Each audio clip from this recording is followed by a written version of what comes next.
올해 들어서 오늘이 가장 더운 날 같습니다. 서울시에서 올해 처음으로 폭염주의보가 발행되었습니다. 그러니까 오늘이 올해 중에서 가장 더운 날입니다. 그렇지만 저는 겨울보다는 폭염주의보가 내려도 여름이 더 좋습니다. 어떤 사람은 더위에 약한 사람은 야 이거 어떻게 사냐 뭐 그럴지 모릅니다. 그래도요 여러분, 우리나라는 폭염주의보가 내려도 정말 살만한 나라입니다. 34도 이 정도면요 더위도 아닙니다. 우리가 잘 아는 것처럼 지금 유럽은 폭염으로 난리가 아니거든요. 그래서 저는 유럽이 뭐 폭염 그래가지고 거기가 좀 더운가 보다, 올해 더 더운가 보다 그랬는데, 우리가 섬기고 있는 스페인의 이동원 선교사님이 소식을 보내왔는데요, 그 소식을 들으니까 장난이 아니더라고요. 40도에 육박하는 더위가 우리가 느끼는, 우리가 아는 것하고는 차원이 다르다는 것을, 온도가 1도만 더 올라가도 이게 문제가 확 달라질 수 있습니다. 그래서 그분이 이제 선교사님 보낸 소식에 그 스페인에서도 에어컨을 사용하는 것이 그렇게 쉬운 일이 아니라고 그러더라고요. 일본도 전기세가 비싸가지고 에어컨을 한국처럼 마음대로 틀지 못합니다. 그래서 그 선교사님은 에어컨이 아예 없고, 그래서 선풍기를 가지고 40도에 육박하는 더위를 견디면서 사는데 이게 사는 건지 뭐 하는 건지 모를 만큼이나, 그리고 그 더위로 그곳에서 목숨을 잃은 사람이 벌써 1000명이 넘는다고 하더라고요. 그리고 그 동네에 사는 사람들이 그 더위를 더 견딜 수가 없어가지고 다른 곳으로 이렇게 피난을 가는 일들이 허다하게 벌어지는, 그래서 동네가, 그 도시가 도시의 역할을 할 수 없을 만큼이나 더위 때문에 어려움을 겪는다고 하더라고요. 그런 걸 보면 저는요, 대한민국에 살게 해주신 하나님의 그 뜻이, 섭리가 얼마나 감사한지, 때로는요 정말 눈물 겨울 만큼이나 고맙고 감사할 때가 얼마나 많은지 모릅니다. 그런데 이 더위 속에서도 그 유럽, 영국 윈블던에서 테니스 대회가 열리고 있잖아요. 정말 요즘 스포츠는요, 우리가 생각하는 스포츠와는 차원이 다른 것 같습니다. 그 스포츠 세계가 돈의 세계가 되어버린 것 같습니다. 그런데 그 윈블던, 제가 가끔 스포츠 대회에서 돈을 이야기를 하는데요, 윈블던 그 테니스 대회 총 상금이 어느 정도냐면 한 1300억 정도 됩니다. 그리고 우승을 하잖아요. 그럼 우승 상금이 얼마쯤 될까요? 73억 정도 됩니다. 여러분 별로 안 놀라시네요.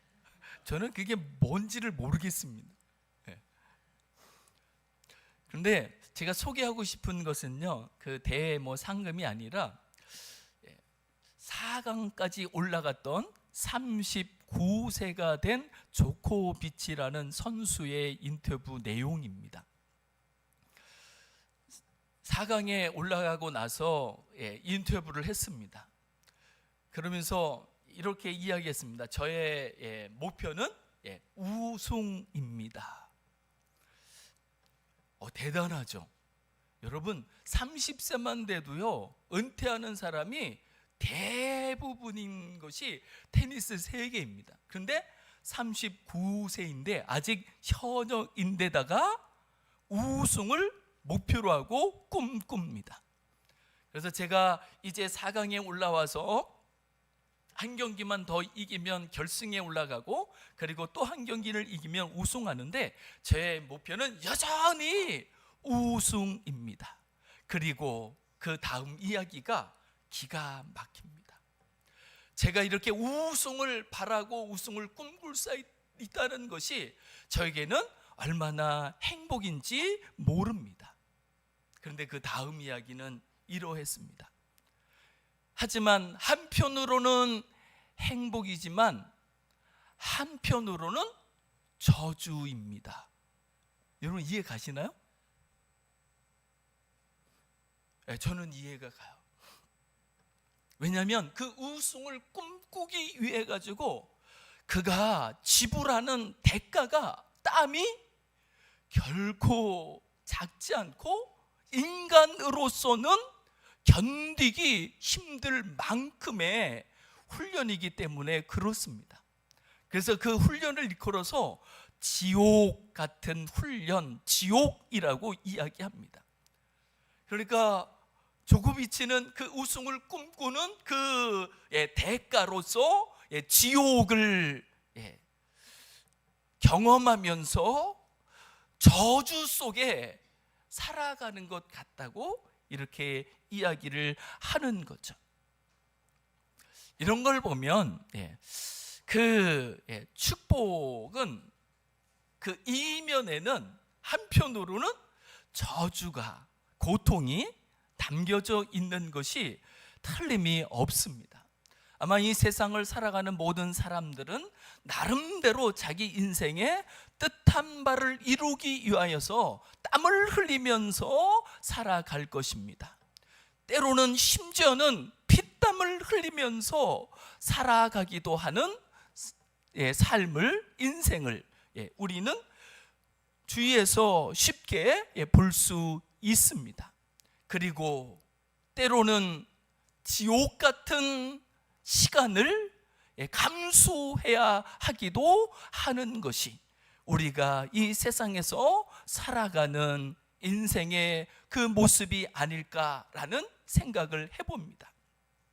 그런데 우리는 그리스도인이잖아요. 하나님을 믿는 사람이잖아요.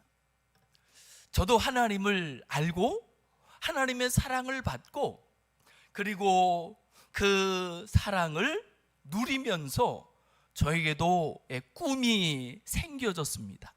조코비치가 우승을 목표로 하는 것처럼 저도 하나님을 믿고 그 사랑을 받음으로 제가 꿈을 꾸게 된 게 있죠. 그런데 어떻게 그런 생각을 했는지 저도 모르겠습니다. 제가 하나님을 믿은 정확한 그 시간은 언제부터인지는 모르겠습니다. 하지만 제가 그 사랑을 절절하게 깨닫고 느낀 것은 중3 때였었습니다. 그리고 그때 제가 제 이름을 바꾸려고 했던 적이 있다는 말씀을 드린 적이 있잖아요. 그래서 저도 그 사랑을 받고 보니 사랑이 되고 싶어가지고 나도 그렇게 사랑하면 살면 좋겠다 싶어가지고 제 이름을 사랑이라고 바꾸려고 했던 적이 있습니다. 그런데 지금은요, 그게 얼마나 허무맹랑한 꿈일 수 있는지, 왜냐하면 그렇게 사랑하기에는 제가 얼마나 부족하고 얼마나 연약한 인생인지를 알기 때문에 그렇습니다. 다른 사랑은 고사하고 형제 자매도 부모님도 사랑하기가 쉽지 않은 것이 저일 수 있다는 것을 깨닫게 되는 거죠. 그리고 그렇게 느끼고 그렇게 깨달을 때마다 스스로 부끄러워지기도 하고 심지어는 비참해지는 것을 경험하기도 하는 거죠. 나는 왜 이 모양일까? 나는 왜 이것밖에 안 되는 걸까? 라는 자책도, 그리고 스스로를 향한 낙심도 절망도 물밀듯 밀려올 때가 한두 번이 아닙니다. 그래서 그리스도인으로서 그 하나님 앞에서 품었던 그 소망들이, 꿈들이 내 연약함 때문에, 나의 부족함 때문에 난감한 일이 돼버리고 심지어는 오히려 절망이 돼버리는 경우가 얼마든지 있을 수 있는 거죠. 이 세상에서요, 여러분, 가장 속편하게 사는 사람들이 한 부류가 있다고 한다면, 제가 생각할 적에는요, 다리 밑에 사는 사람들입니다. 여러분, 다리 밑에 살아보신 적 있으신가요? 속편하게 살고 싶으시면 다리 밑에 한번 가보시면 괜찮을 것 같아요.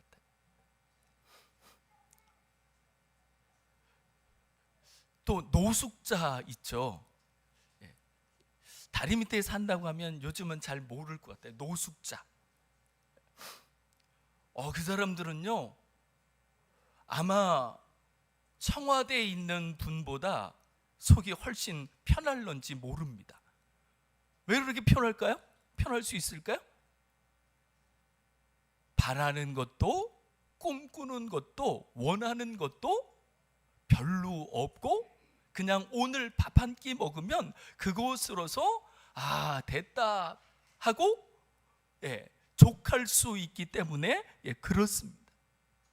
그래서 이게 꿈을 가지다는 것이, 그리고 소망을 품고 살아간다는 것이 다 좋은 것만은 아니라 그만큼이나 오히려 그것이 고통이 되어질 수 있는 것이 사실이라는 것을 우리는 부인할 수 없습니다. 오늘 우리가 읽은 본문에 나오는 다윗이라는 그 왕, 그의 고백을 보게 되면 이게 왕이 하는 고백일까 싶은 생각이 듭니다. 5절 말씀에 보면 다윗 왕이 쓴 단어 중에서 상상할 수 없는 단어가 등장하고 있습니다. 한 단어는 사망이라는 단어입니다. 또 한 단어는요, 스올이라는 단어입니다. 스올이라는 단어를 다른 말로 이야기하면 지옥이라고 이야기할 수 있습니다. 그러니까 다윗 왕이 쓰고 있는 단어 중에서 사망이라는 단어와 지옥이라는 단어를 쓰고 있는 거죠. 마치 윈블던 74목의 상금을 받을 수 있는 그 우승을 꿈꾸는 조코비치가 저주라는 단어를 쓴 것을 생각해 보면은, 이 다윗이라는 왕이 왜, 무엇 때문에 이 사망이라는 단어를, 스올, 지옥이라는 단어를 그의 인생 속에 언급하는지를 우리는 또한 살펴볼 수 있습니다. 무엇 때문에 그랬을까요? 지금 다윗은요, 마치 자기가 사망 가운데 있는 것 같습니다. 마치 자기가 지금 지옥 가운데 있는 것 같아요. 이 고백은 내놓으라는 그 대단한 분들의 입에서 나올 때가 한두 번이 아닌 것을 알 수 있습니다. 신약 성경에서 가장 위대한 사람을 꼽으라고 한다면 그 중에 한 사람이 바울이라는 사람일 것입니다. 그 바울을 존경하는 사람은요, 손으로 꼽을 수가 없을 만큼 많을 겁니다. 저도 그 중에 한 사람입니다. 저도 바울을 존경합니다. 그리고 바울처럼 살 수 있다면, 찬양에도 있잖아요. 예수님처럼, 바울처럼 살 수는 없을까? 그런데 그 바울이 입을 열어 탄식하고 고백하는 그 소리를 들어보면 로마서 7장 24절에서 바울의 탄식이 들리죠. 오라, 나는 곤고한 사람이로다. 이 사망의 몸에서 누가 나를 건져내랴. 여러분, 이해가 가시나요? 어떻게 그 바울의 입에서 나는 사망의 몸 가운데 있는, 사망 가운데 살아가는 사람이라는 말이 나올 수 있을까? 그것은 바울에게 꿈이 있었기 때문에 그렇습니다. 바울에게 소망이 있었기 때문에 그렇습니다. 바울이 원하는, 바라는 그 삶이 있었기 때문에 그렇습니다. 그런데 아무리 힘을 쓰고 애를 써도 자기 마음에 원하는 것을 이룰 수 없고 그곳에 다다를 수 없고 오히려 원치 아니하는 일들이 자기 삶 속에 부어지고 나타나고 그럴 적에 그 속에서 나는 어찌된 사람인가, 이 인생을 어찌하면 좋을까라고 자기도 모르게 탄식이 쏟아져 나오게 되는 거죠. 바울이 오호라 나는 곤고한 사람이로다, 이 사망의 몸에서 누가 나를 건져내랴라고 고백하게 된 이면에는 바울의 거룩한 소원이 있다는 것을 우리는 로마서 7장 이전의 말씀을 통해서 알 수 있습니다. 로마서 7장 15절 말씀을 보시면 15절 그리고 18절 19절입니다. 찾으셨으면 같이 한번 읽어보시면 좋겠습니다. 같이 한번 읽어보시겠습니다. 15절 이어서 18절 19절입니다. 시작. 내가 행하는 것을 내가 알지 못하노니 곧 내가 원하는 것은 행하지 아니하고 도리어 미워하는 것을 행함이라. 내 육신에 선한 것이 거하지 아니하는 줄을 아노니 원함은 내게 있으나 선을 행하는 것은 없노라. 내가 원하는 바 선은 행하지 아니하고 도리어 원하지 아니하는 바 악을 행하는 도다. 이 말씀을 통해서 우리는 바울이 얼마나 선하게 살고 싶어 했는지 모릅니다. 여러분은 어떠십니까? 선하게 살고 싶은 열망이 있으십니까?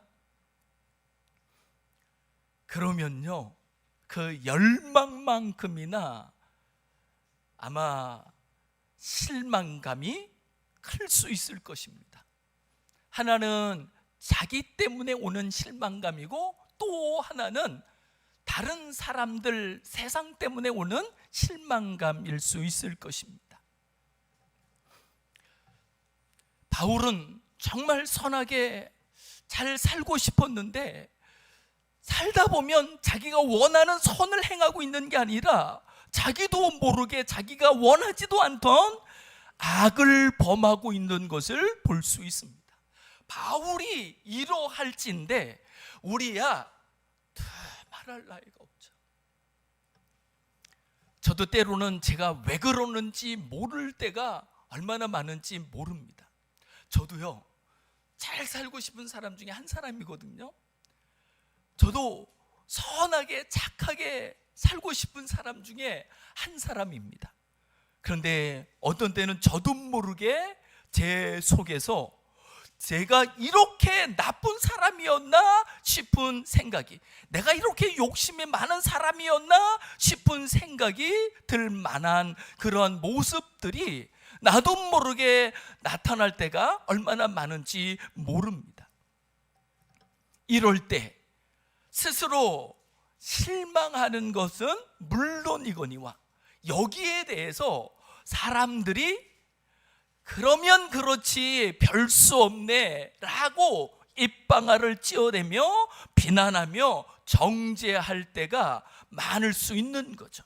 그리고 그런 것들은 고사하고 둘째치고 내가 알고 있는 하나님 앞에서 정말 마음이 아프기 그지없고 또 하나님 앞에 얼굴을 들 면목이 없을 것 같은 그러한 순간들이 우리에게는 얼마든지 있을 수 있는 거죠.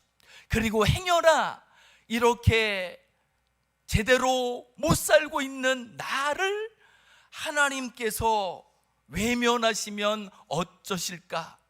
하나님께서 나를 판단하시고 나를 정죄하시고 나를 징계하시면 어떡하지 싶은 생각도 들 수 있는 거죠.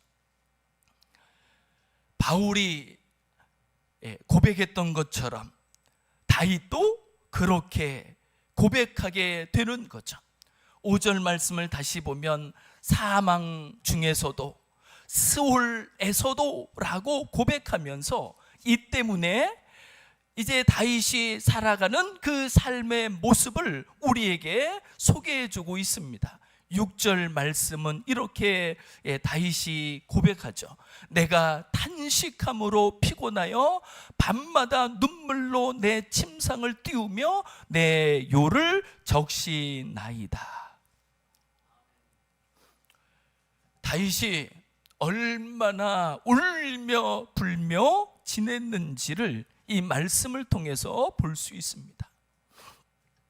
혹시 여러분도 눈물로 밤을 지새우며 내 눈물이 내가 자고 있는 침상을 붕 뜨게 할 만큼 눈물을 흘려본 적이 있나요? 저는 없습니다. 저는 제 눈물로 요를 적셔본 적도 없는 것 같아요. 그런데 베갯잎은 적셔본 적이 있습니다. 홀로 누워가지고 주르르 흐르는 눈물로 베개까지는 적셔봤거든요. 그런데 그것도요, 얼마나 괴롭고 얼마나 아픈지 모릅니다. 그러면 다윗이 내 눈물로 내 침상을 띄우고 내 요를, 내 이불을 적셨습니다, 이렇게 고백할 정도라고 한다면 다윗이 얼마나 많은 눈물을 흘렸는지. 물론 그 눈물로 침상이 뜨지는 않았을 거예요. 그만큼 많은 눈물을 흘렸다는 것이죠.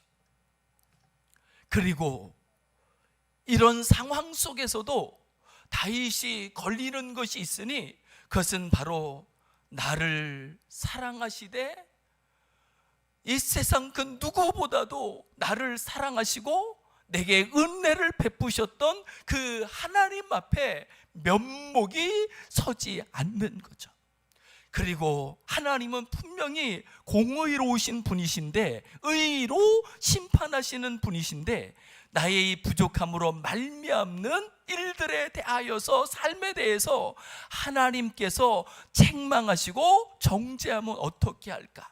다른 사람이 비난하고 정죄하는 것처럼 하나님도 나를 그렇게 저버리시면, 나를 외면하시면, 나를 정죄하시면 어쩌지 싶은 마음이 다윗에게는 가득했습니다. 그래서 1절 말씀을 보면 다윗이 이렇게 하나님 앞에 고백하죠. 여호와여, 주의 분노로 나를 책망하지 마시오며 주의 진노로 나를 징계하지 마옵소서. 이 말씀의 이면에는요, 다윗이 잘 살아보려고 했지만 결국 다윗이 살게 된 그 삶은 하나님의 책망을 받을 수밖에 없는 삶이었고, 다윗이 열심히 살았지만 그럼에도 불구하고 다윗이 지금 맡아들인 것은 하나님의 징계를 받을 수밖에 없는 그 현장에 자기가 있는 거죠. 그래서 다윗은 하나님 앞에 나를 향하여 분노하지 마시고 나를 향하여 진노하지 마옵소서라고, 만약에 하나님이 하나님의 공의로 다윗을 향하여 분노한다고 한다면, 다윗을 향하여 진노를 쏟는다고 한다면 다윗은 어떻게 될까요? 다윗은 그러면 제껴놓고, 내가 그렇다면 하나님께서 하나님의 공의로 세상을 향하여 우리는 별말을 다 하잖아요. 다른 사람들을 향하여서도 이러저러한 말들을 우리는 쉽게 하기도 하잖아요. 그렇지만 정작 나 자신은 어떤지, 하나님의 공의로 법대로 우리를 판단하시고 심판하신다고 한다면 우리는 어떻게 될까요? 하나님의 의 앞에 설 수 있는 사람이 있을까요?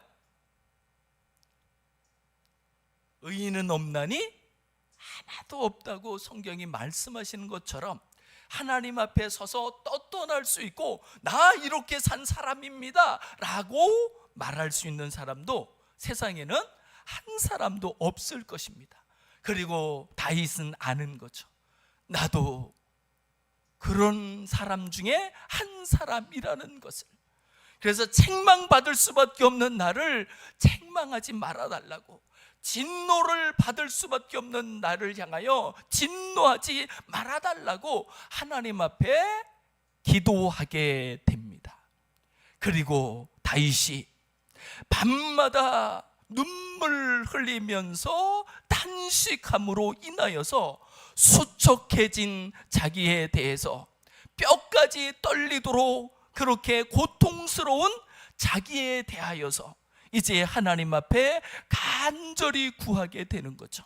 이런 내가 바울이 고백했던 오라 나는 곤고한 사람이로다, 이 사망의 몸에서 누가 나를 건져내랴 라고 고백하는 이 사람이 설 수 있는 길, 살 수 있는 길, 그것은 은혜라는 것을, 그것은 치유와 회복이라는 것을 다윗은 하나님 앞에 고하게 되는 거죠. 그래서 하나님, 제가 비록 책망받을 수밖에 없는 사람이고 진노를 당할 수밖에 없는 사람이지만 제게 은혜를 베풀어 달라고, 저를 고쳐달라고, 저를 회복시켜달라고 다윗은 하나님 앞에 기도하게 됩니다. 그리고 다윗은 아는 거죠. 뭘 알까요? 하나님은 진노하시는 분이 아니시라 오히려 약함과 부족한 인생을 향하여 은혜를 베푸시는 분이시고 자비로운 분이시라는 것을 알게 됩니다. 그래서 저는 이 장면을 생각하면서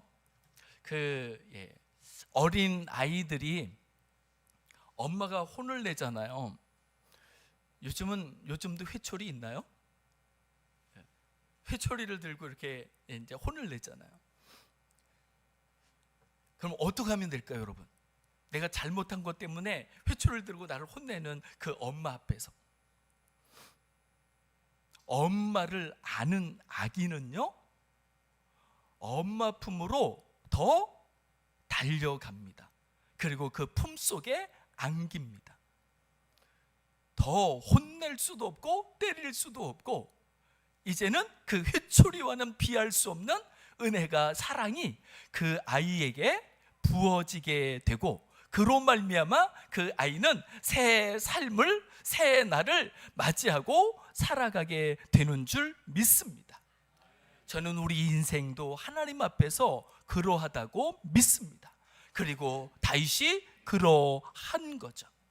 그래서 이제 다윗이 그 하나님의 은혜 앞에서, 자비 앞에서 그가 선언하고 선포할 수 있는 것이 있으니 8절 말씀을 보면 악을 행하는 너희, 나를 비난하고 나를 정죄하고 나를 판단하는 너희들은 다 나를 떠나라. 내가 부족하다고, 내가 잘못했다고 나를 비난하고 나를 판단하고 나를 정죄하는 너희는 이제 나에게는 아무것도 아니다. 그럼에도 불구하고 나는 설 수 있고 나는 살 수 있고 나는 또 꿈을 꾸면서 내일을 살아갈 거라고 다윗이 외칠 수 있었던 그 담력, 그것은 바로 하나님께서는 내 울음소리를 들으시는 분이라고, 남몰래 내가 흘리는 눈물을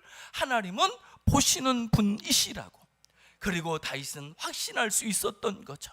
여호와께서 내 울음소리를 들으셨도다. 여호와께서 내 간구를 들으셨으며 여호와께서 내 기도를 받으시리로다. 이 고백이 우리의 고백이 되기를 원합니다. 우리가 하나님, 내가 여기 있습니다. 때로는 하나님 앞에 부끄러움을 불구하고, 낯을 들 수가 없음에도 불구하고 하나님, 제가 여기 있습니다, 나를 받으소서라고 하나님 앞에 고백하며 하나님을 부르며 하나님 앞으로 나아갈 때 하나님은 결코 우리를 외면하지 아니하시고 우리 모습 그대로, 약하면 약한 대로, 부족하면 부족한 대로, 실수하고 실패했어도 그 모습 그대로 우리를 받아주시고 우리를 품어주시고 나를 하나님이 꼭 안아주신다는 것을 우리가 느낄 수 있으면, 우리가 알 수 있으면 우리도 다윗처럼 용기 100배하고 7.8개 할 수 있습니다. 잘못 살았어도 상관없고, 실수했어도 실패했어도 부족해도 연약해도 상관없습니다. 왜요? 하나님은 우리가 약할 그때 사랑하시고, 우리가 죄인 되었을 때 이미 벌써 나를 사랑하시고, 내가 원수 되었을 때 이미 벌써 나를 품어주시는 하나님이시기 때문에 그렇습니다.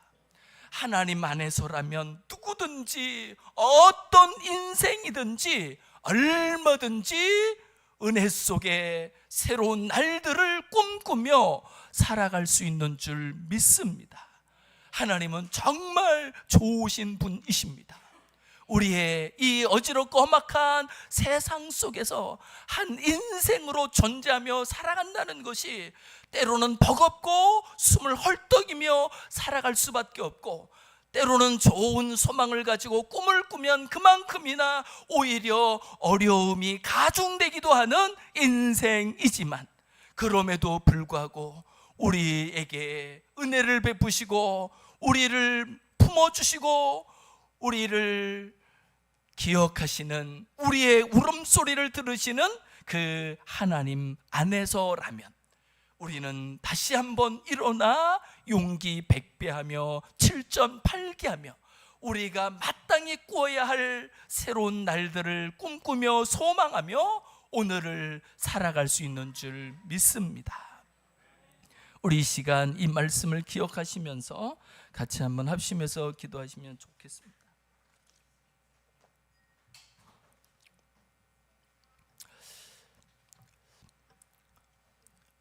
하나님이 우리의 하나님이시라는 것을 우리가 깨닫게 되고 느끼게 되면 그 하나님으로 말미암아 우리는 능히 서며 새 날을 꿈꾸며 살아갈 수 있는 줄 믿습니다. 하나님은 우리의 울음소리를 들으시는 분이십니다. 우리의 간구를 들으시는 분이십니다. 아버지여, 내가 여기 있습니다. 내 모습 이대로 받아주시고 주여 전능하신 손으로 나를 꼭 붙잡아 주옵소서. 이제 하나님의 은혜를 입어 우리로 하여금 약할 때 강함 되시는 주님만에서 우리가 포기했던 소망들을 다시 우리 가슴에 품고 오늘을 살아갈 수 있도록 주여 우리를 인도해 달라고 이 시간 같이 합심해서 기도하시겠습니다. 하나님 아버지, 우리가 얼마나 연약한지, 우리가 얼마나 부족한지 정말 잘 살고 싶은 마음이 우리 마음에 있지만, 주님 선하게 살고 싶은 마음이 우리 마음에 있지만, 그러나 바울의 고백처럼 마음에 원하는 바 선은 행하지 못하고 원치 아니하는 악에 빠져 허덕일 때가 얼마나 많은지 모릅니다. 하나님, 정말 잘 살기를 원하고 정말 선하게 살기를 원하고 정말 꿈꾸며 살아갈 수 있기를 원합니다.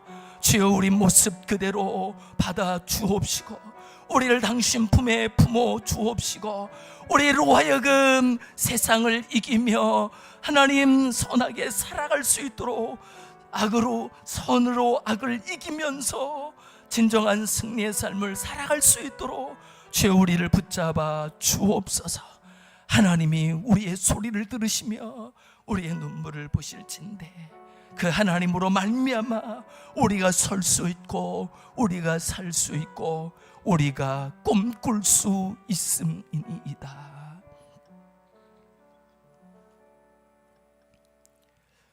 하나님 아버지, 때로는 우리가 어찌된 사람인지 잘 모르겠습니다. 다윗의 고백처럼 원하는 바 선은 행하지 못하고 원치 아니하는 악에 빠져 허덕일 때가 얼마나 많은지요. 하나님, 정말 잘 살고 싶습니다. 세상이 어찌든 선으로 악을 이기면서 살아갈 수 있기를 원합니다.